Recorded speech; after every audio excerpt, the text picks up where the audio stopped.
বলছেন আমার বন্ধুরা শোনো, আমি একদিন শুয়ে আছি বিছানায়, আল্লাহর পয়গম্বর যার নাম হলো ইব্রাহিম খলিলুল্লাহ এসে আমার গায়ে হাত দিয়ে বলতে লাগলো, আব্দুল্লাহ, কি বলে আব্দুল মুত্তালিবের বেটা আব্দুল্লাহ, কম বেশি তোমার 24 বছর হয়ে গেছে, তোমার আব্বা জানকে বলে দিও যে তোমার বিয়ে আসমানে হয়ে গেছে। আব্দুল্লাহ বলছেন, হুজুর সাহেব আপনি কোথা থেকে এসেছেন বলুন, আপনার নামটা কি? তখন বলছেন আব্দুল্লাহ, আমি এসেছি মুলকে শাম শহর থেকে, আল্লাহর নাম হইল জলিল আর আমার নাম হইল খলিল। আব্দুল্লাহ বলছেন, হুজুর সাহেব আমার বিয়ে হয়ে গেছে। বলল হ্যাঁ, তবে হুজুর সাহেব আমি কি জানতে পারি আমার শ্বশুরের নামটা কি, আমার শাশুড়ি মায়ের নামটা কি, বিবির নামটা কি, তাদের বাড়িখানা কোনখানে? তখন বলছেন আব্দুল্লাহ, তোমাকে সব জানিয়ে দি, তোমার শ্বশুর আব্বার নাম হইল আব্দুল ওয়াহাব জোহরি, তোমার শাশুড়ি মায়ের নাম হইল বিবি বাররা, আর তোমার বিবির নাম হইল আমেনা, আর তার দেশের নাম হইল সোনার মদিনা। সুবহানাল্লাহ সুবহানাল্লাহ। এইভাবে যখন বলে দিল আব্দুল্লাহর ঘুমটা ভেঙে গেল। চারটা বন্ধুকে বলছে, আমার বন্ধুরা আমার যে আসমানে বিয়ে হয়ে গেছে এই কথাটা আমার আব্বাদেরকে জানাতে পারি না, আমার মায়েদেরকে জানাতে পারি না, আমার ফুফুদেরকে জানাতে পারি না, আমার দাদাদেরকে জানাতে পারি না যে আমার বিয়ে আসমানে হয়ে গেছে। তারা বলবে, আরে বেটা দুনিয়ার লোকের বিয়ে হয় জমিনে আর তোর বিয়ে হলো আসমানে, মানবে কি মানবে না তার জন্য আমি বাড়িতে বলি না। তো বন্ধুগুলা বললো, টাকা পাবো না, খেজুর পাবো না, তো একটু খুশির খবরটা দিয়ে দিই, বেচারা টেনশনে পড়ে আছে। গেল, বলে চাচা, বলে কি হলো বাচ্চা? বলে চাচা মন খারাপ করে আর লাভ নেই। বলে কেন? বেটার বিয়ে হয়নি আমার, আমি টেনশন করবো না তো কে করবে? বলে টেনশনের কাজ শেষ। বলে কি হয়েছে? বলে আপনার ছেলের বিয়ে হয়ে গেছে। তো বাপের মিজাজ খারাপ হইবে কি হবে না? মাথায় হাত দিল আল্লাহ, বেটাকে আদর যত্ন করে বড় করলো, আমার এই ফাঁকে বিয়ে করলিল, জন্মদাতা বাপটাও জানতে পারলাম না। বন্ধুগুলা বলছেন, চাচা জানবার কথা নয়, আমরা বন্ধু হয়ে জানতে পারলাম না, আপনি বাবা হয়ে জানবেন কেমন করে? চাচা গো, আপনার ছেলের জমিনে বিয়ে হয় নাই, আপনার ছেলের বিয়ে হয়ে গেছে আসমানে, বিবির নাম হলো আমেনা আর তার দেশের নাম হইল সোনার মদিনা। বেশক বেশক সুবহানাল্লাহ। তবে হুজুর একটা কথা, আসমানের বিয়েটা সব লোক মানবে না। আপনি এক্ষুনি চলে যান মদিনাতে আর আমেনার বাবার সঙ্গে একটা নতুন করে দিন করেন, আর আপনার বেটাকে জামাই সাজিয়ে নিয়ে যান, আমেনার সঙ্গে বিয়ে পড়ান, মক্কাতে নিয়ে চলে আসেন। তো আব্দুল মুত্তালিব বলছে, হ্যাঁ রে বাবা তোরা কথাটা খারাপ বলিসনি, আসমানের বিয়েটা সব লোক মানবে না, কি করি? তাহলে আমি একবার যাই। ডাকলো বেটা আব্দুল্লাহ, আসলো। বাপের সামনে তো একটু শরম করছে। বলে, আরে বেটা তোর বন্ধু যেগুলো কথা বলছে সত্য কথা? বলে, হ্যাঁ আব্বা আপনি যা শুনেছেন অতি সত্য কথা। তাহলে আমি আর দেরি করবো না বেটা, আমি এক্ষুনি যাব মদিনা। আচ্ছা বলুন তো ভাই, মক্কা থেকে মদিনা কত কিলোমিটার গো? মক্কা থেকে মদিনা কত কিলোমিটার? 326 কিলোমিটার के पारी दिया আব্দুল মুত্তালিব বাবা মদিনায় পৌঁছে গেল। জোরে বলুন সুবহানাল্লাহ। সুবহানাল্লাহ। এবার মদিনায় যে গেল, আমেনার বাবা আব্দুল ওয়াহাবের বাড়ি কোনটা কি করে চিনবে? আগে তো মোবাইল ছিল না যে ফোন করবে আর আমেনার বাবার বাড়ি ঢুকে যাবে। আব্দুল মুত্তালিব বেচারা বয়স্ক লোক, বিশাল টেনশনে পড়ে আছে, রাস্তা ধরে চলে যাচ্ছেন, আমি কাকে জিজ্ঞাসা করব? ওয়াত ইজ্জমান তাসা ওয়াত জিল্লমান তাসা, ইজ্জতের মালিক আল্লাহ, জিল্লতের মালিক আল্লাহ। সামনে দিক থেকে একটা খোদার বান্দা চলে আসতেছে, যেই লোকটা আসতেছিল গো ওটা অন্য কেউ নয়, যেই লোকটা আসতেছিল ওইটাই হলো আমেনার বাবা আব্দুল ওয়াহাব। সুবহানাল্লাহ। বেশক আমেনার বাবাই চলে আসে। আব্দুল মুত্তালিব ভাবছে কাকে জিজ্ঞাসা করবো, তো ওই লোকটাকে জিজ্ঞাসা করি। ডাকলো, ও ভাইয়া এদিকে আসেন। আসলো। আচ্ছা ভাই, এ মদিনা শরীফ আব্দুল ওয়াহাব বলে নাম, তার বাড়ি কোনটা? আব্দুল ওয়াহাব বড় বড় চোখ করে দেখছে, মানে ওয়ারই নাম তো আব্দুল ওয়াহাব, ওয়াকে ভাইসে জিজ্ঞাসা করছে, বড় বড় চোখ করে দেখছে। এই লোকটাকে চিনি না জানি না, আমার নাম কেন জিজ্ঞাসা করে আর আমাকে কেন খুঁজে? তো যাকে পেটের কথা গেলি, বলছে আচ্ছা আব্দুল ওয়াহাবের সঙ্গে আপনার কিসের দরকার? আব্দুল মুত্তালিব বলছেন, উনার শুনেছি উনার একটা বেটি আছে, দেখতে বড় সুন্দর, দেখতে বড় ভালো, জগতের আলো, তার নাম হলো আমেনা।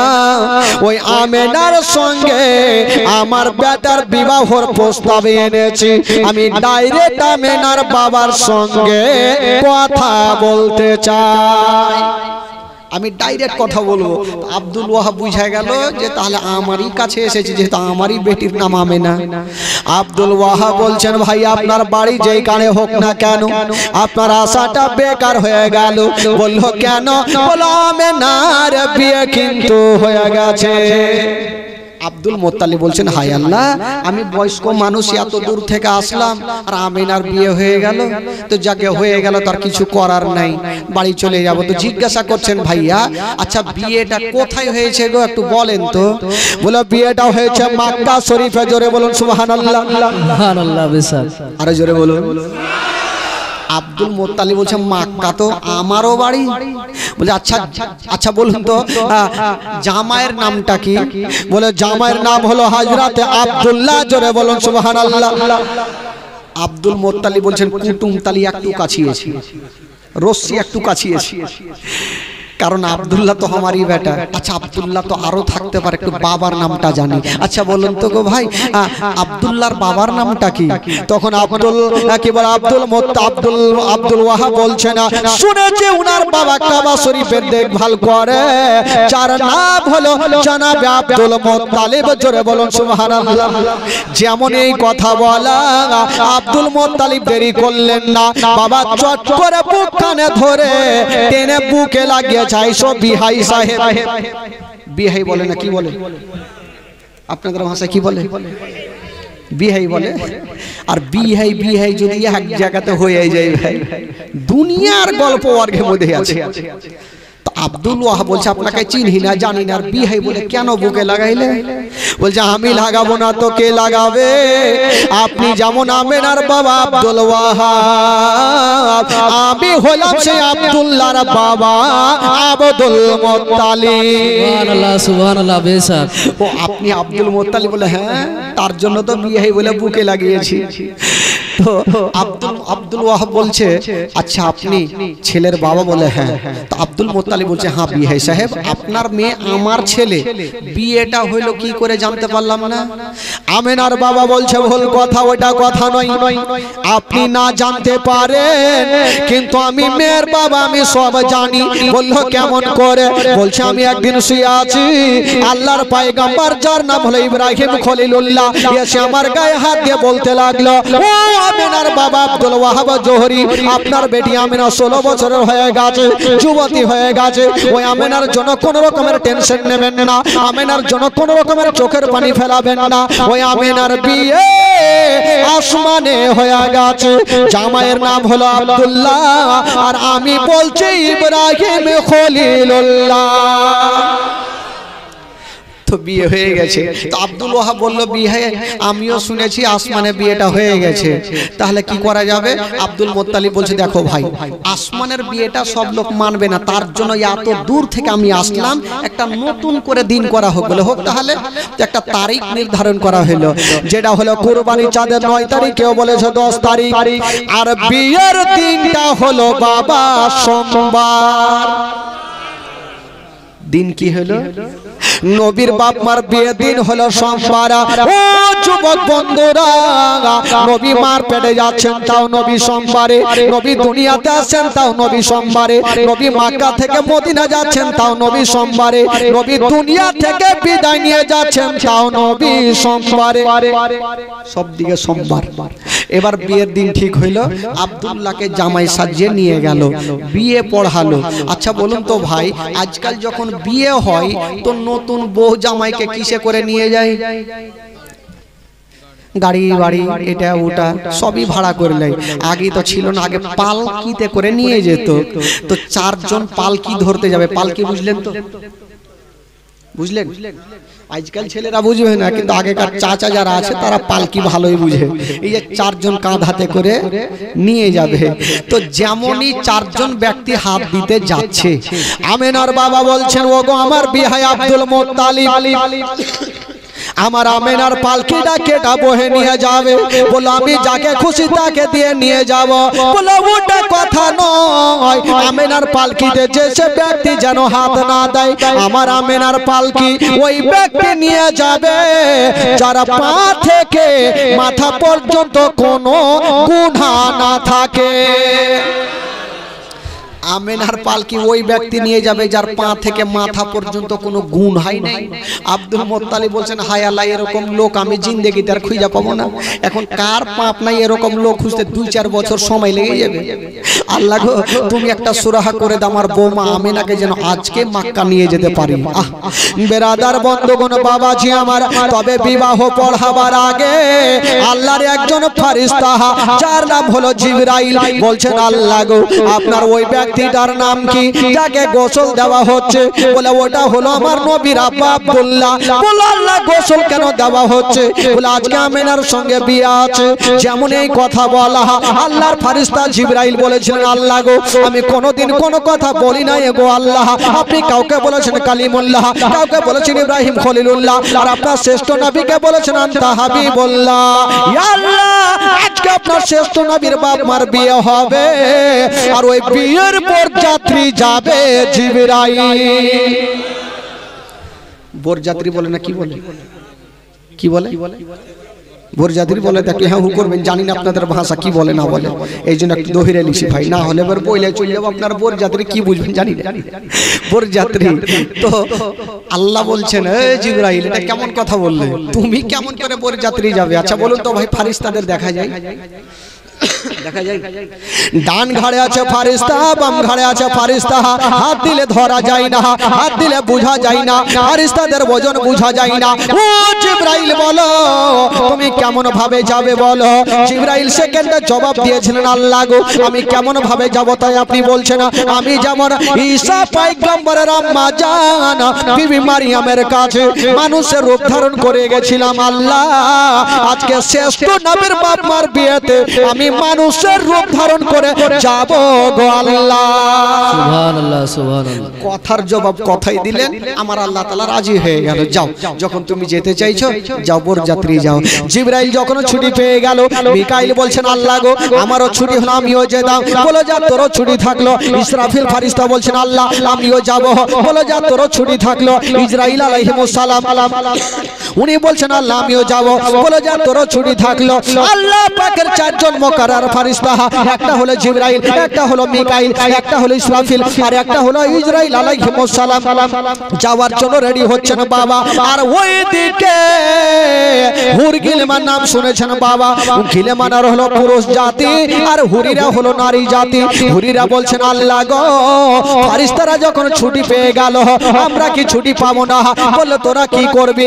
বলছেন আল্লাহ গো, ফেরেশতারা যাবে যখন নবীর বাপ মার বিয়েতে বরযাত্রী, আমরা যাব নবীর বাপ মার বিয়েতে ডুলি বিবি। মেয়েরাকে কি বলে? বাহ, আপনাদের ভাষায় তো মেল ভালো হয়েছে। আজকাল যদি কোনো বহুকে শাশুড়ি বলে যে দেওরের বিয়েতে তোকে ডুলি বিবি যাইতে হবে না, ওই বৌমা কেমন করে চোখ নাং করে দেখবে, তোকে খাইয়েই লিবে খিনিকে, দেওরের বিয়ে আমি যাবো না। ডুলি বিবি আমার আল্লাহ বলছেন ও হুরি রে, আমার জান্নাতে নাই তো কি নাই, সবই আছে, তোরা যা খাবি খা। বলছেন আল্লাহ আজকে খাবো না, নেবো না, আজকে যাবো। বললো কেন যাবি? বলছেন আল্লাহ গো, আমরা জান্নাত থেকে কিছু ফুলগুলা নিয়ে যাব আর আমেনার পালকির ওপরে ছিটাবো। আমার আল্লাহ বলছেন না, তোদেরকে যেতে হবে না, আমার জান্নাতে যা খাবি সব খাও, কিন্তু যেতে হবে না। বলছেন আল্লাহ গো আমরা যাব। বলছেন ওরা হুরিরা, আমার জান্নাতে আপেল আছে, কলা আছে, কাজু আছে, কিশমিশ আছে, মাছের কলেজা ভাজি আছে, যা খাবি তোরা খা। হুরিরা বলছেন আল্লাহ আজকে খাবো না, নেবো না, যাবো। হুরিরা দেখছেন আল্লাহকে জবাব না দিলে আল্লাহ ছাড়বে না, আল্লাহকে জবাব দিতে হবে।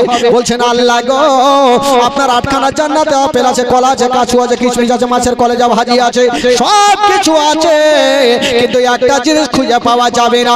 বলো সেটা কি? বলো সেটা হলো আমেনার পায়ের ধুলা জান্নাতে পাওয়া যাবে না। সুবহানাল্লাহ সুবহানাল্লাহ। আমেনার পায়ের ধুলা জান্নাতে নাই। আমার আল্লাহ বলছেন ঠিকই তো কথা, আমেনার জান্নাতে আসলো কবে যে পায়ের ধুলা হবে? বাবা গো বলো ঠিক আছে যাও, যখন তোমরা যেতে চাইছো তোমরাও যাও। তবে আমার আল্লাহ পাক বলেন ও ফারিস্তারা যাও, আমেনার বাবা নিষ্পাপ ব্যক্তি দাবি করেছে যার কোনো পাপ নাই, তোরা যা আর আমেনার পালকিটা বহে তোরা মক্কাতে পৌঁছে দে। তবে বাবা গো যাওয়ার আগে আমাদের জান কবজ করনেওয়ালা সে ফারিস্তার নাম কি গো? ইসরাইল আলাইহিস সালাম। উনি মনটা খারাপ করে বসে আছেন। আমার আল্লাহ বলছেন তোমাকে তো ছুটি দিয়েছি, মন খারাপ কেন? বলছেন আল্লাহ গো আমার কাজ হলো জান কবজ করা, স্বামীকে বিধবা করা, কি বলে বিবিকে বিধবা করা, সন্তানকে মাহারা করা।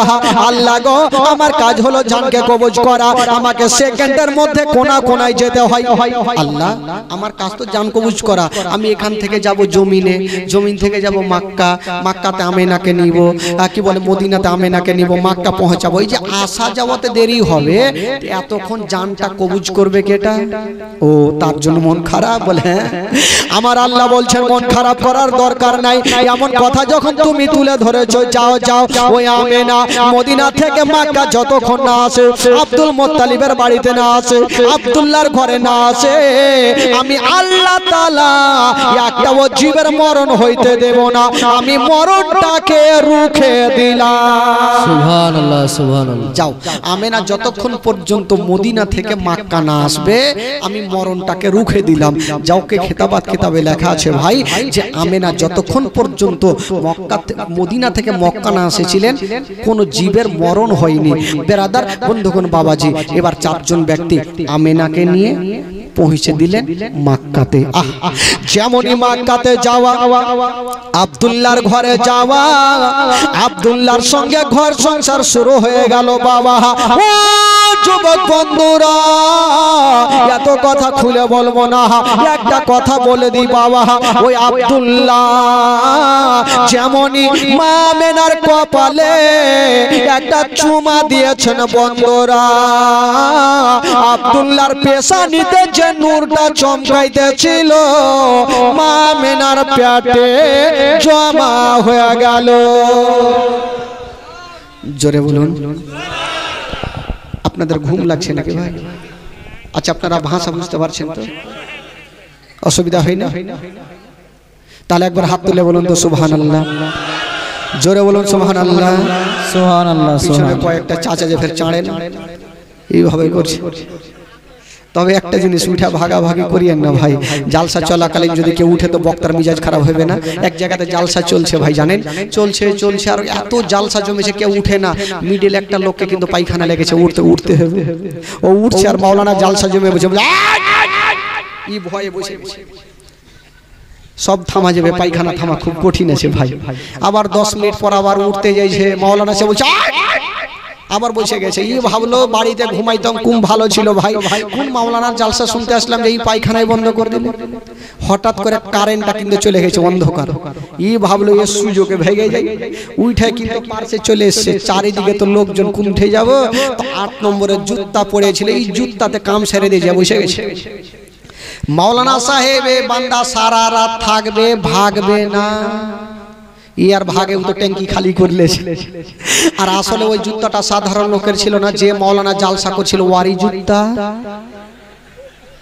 মাওলানা সাহেব জালসা শেষ করে যেমন নিচে নামলো, পা ভরেছে তো খাচাং করে উঠেছে। এই শীত কুণ্ঠে থেকে আইলো রে ভাই। তো ওই রকম যদি লাগে তাহলে উঠবে, না হলে উঠিয়েন না ভাই। একটু মনটা চাঙ্গা হয়ে গেছে, একবার জোরে বলুন সুবহানাল্লাহ সুবহানাল্লাহ। চোখের পানি ফেলতে হয় ভাই, একটু কাঁদতে হবে। বেরাদার বন্ধুগণ বাবাজি, আমার নবীর মার গর্ভে চলে আসলেন বাবা। নবী যখন মায়ের গর্ভে 2 মাসের, কয় মাসের? 2 মাসের। একটু শুনবেন। আব্দুল মুত্তালিবের কটা বেটা বলেছিলাম ভাই? টোটাল 10টা। সব থেকে ছোট বেটার নাম আব্দুল্লাহ। তো আব্দুল্লাহ একদিন দেখছেন উনার 9 জন দাদা সামানপত্র গোছাচ্ছেন রাত্রিবেলাতে কোথাও যাওয়ার জন্য। জিজ্ঞাসা করছেন, দাদা আপনারা সামানপত্র গোছাচ্ছেন, কোথায় যাবেন? বলল, ভাই আমরা তো ব্যবসা করার জন্য মূলকে সামজাবো। বলল, দাদা গো আমাকে নিয়ে যাবেন না? আমিও যাব, আমারও তো টাকার প্রয়োজন আছে।